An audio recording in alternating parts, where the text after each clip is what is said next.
Nah, men have always talked. You just never cared to listen. Subscribe. Let's talk about it. I've never seen a group of men talk so much. Y'all talk worse than women. Like, y'all always got something to say. Y'all always gossiping. Like, men don't talk. Men be low key, out the way, keep everything between you and him. These niggas getting their feelings. Now you on Facebook. Now you trying to expose me. Like, what? So are we mad about the talking? We're mad about the exposure, or what is it? What is it exactly that you think that men haven't talked? Again, you just never really had the focus on men. We never had spaces that were so out in the open. Or back when we talked, there was a real separation in how we moved outside. Women weren't frequently in the gym like they are today. They weren't in what was technically male spaces. If you've ever been in a barbershop, if a man ever brought his girl to the barbershop, yeah, you could see men talking. You ever go to the basketball, men were talking. Whenever we just had our little groups, our little congregation, we were talking. You just didn't think it was important. You didn't think it mattered until we started talking about you.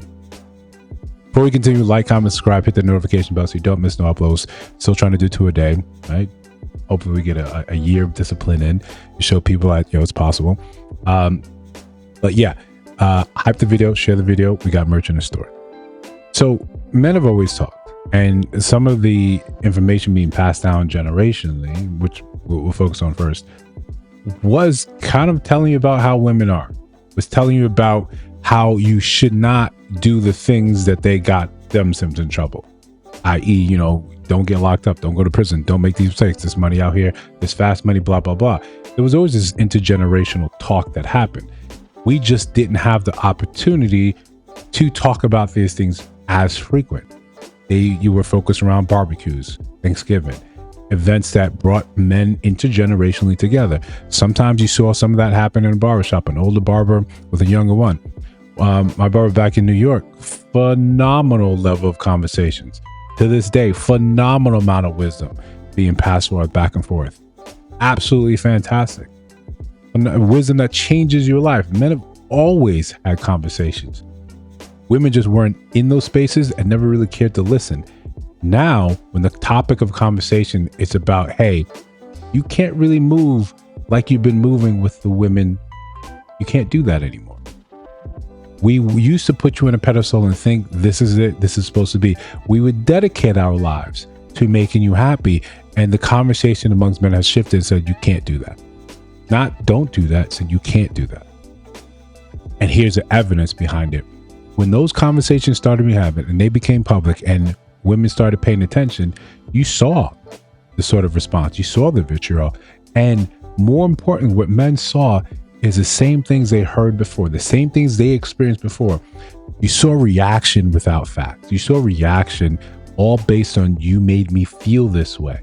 You saw reaction that based their response on anecdotal evidence.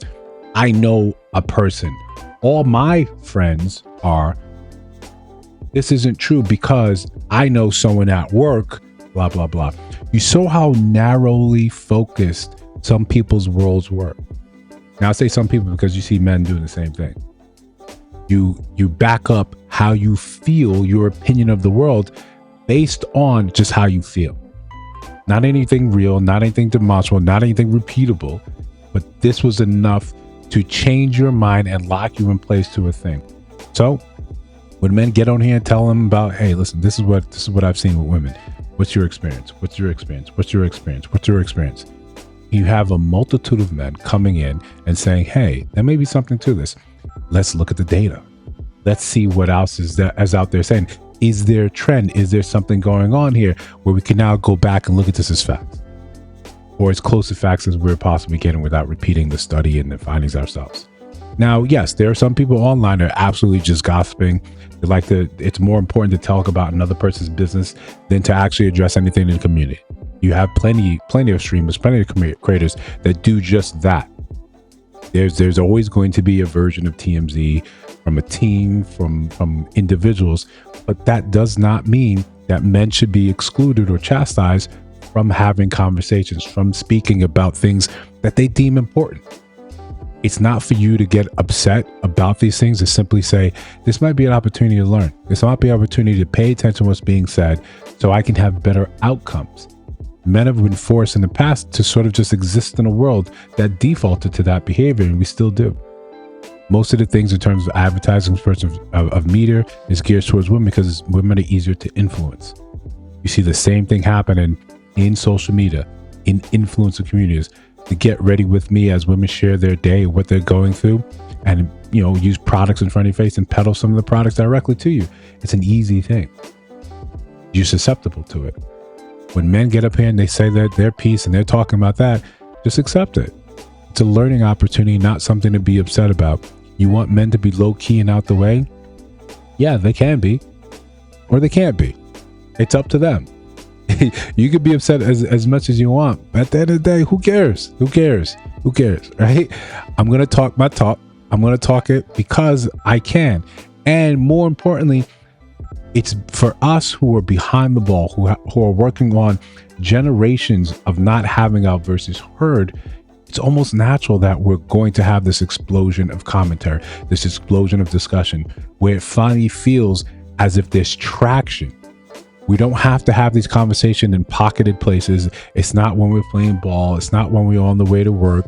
It's not in the little cubicles or by the water or over beer or drinks with some friends. No, we can have this conversation anytime we want. We can go on. We can see women and men having the same conversations and it echoing back to realities in our own life. This is why men are paying so much attention to space. For the first time, they get to feel as if, hey, that guy gets it. Think about how isolating it is when you feel a certain way. You can't talk to anyone about it. There's no girls, there's no girl groups, there's no social media, no one for you to go to. Your family is across the country or it's just you. How isolating and lonely that feels. And I know often you forget that men have feelings, that men care about things too that aren't just about things. So it's cathartic when you get to express yourself. It's cathartic when you get to relieve some of the stress that you felt like it was just you experiencing these things. The other part where it looks like you're being exposed is because men are sharing the same things that they're going through with women, saying, that's the same technique that I felt. That's the same gaslighting. Yeah, I did bring something to her attention about the relationship, about something she did, and we never really addressed it. We got off the rails. We ended up talking about how this made her feel, how I didn't trust her, I didn't think about her, and we never talked about what was important to me. Oh, okay. I see what happened. This is like we're back in school and we're all just taking notes. Oh, that happens? Okay, I should be watchful for that. You know how easy it used to be for men to simply, oh, she's crying, I've got to jump in and do something now. Now the bunch of men that look at you cry, it's like, yeah, that's amazing. You can do that on command. How'd you learn that? Well, probably from watching some media where men were talking about, yeah, that happened. Yeah, that happened. Now you can look and see patterns in your own life. Say, okay, this is how I can grow. This is how I can learn. This is how I can change, and how I can have better outcomes in the future. That's the take. That's how I would look at it. The last part I mentioned is when women got social media, they just told themselves. When they got TikTok, they just told themselves. They gave the game away. They told exactly what was happening, what to do, how they manipulated, and they were bold with it. They're bold with the claims. Men aren't really saying the same things, right?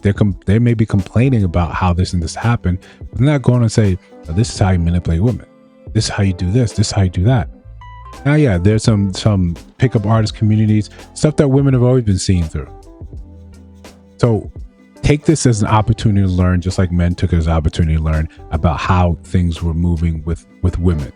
That's how I would take it. Rather than complaining, I'd be happy about communication, especially when we talk about men not communicating enough. How it's detrimental to mental health. Look, we're solving it, and you're upset about it. If you disagree, let me know down in the comments below. If you see other videos on your screen, take a look at those. Let me know your thoughts about those in those videos. And of course, if you listen to some of my voice now, you have not subscribed, I think you should. I'm trying to build something dope. I'll see you in the next one.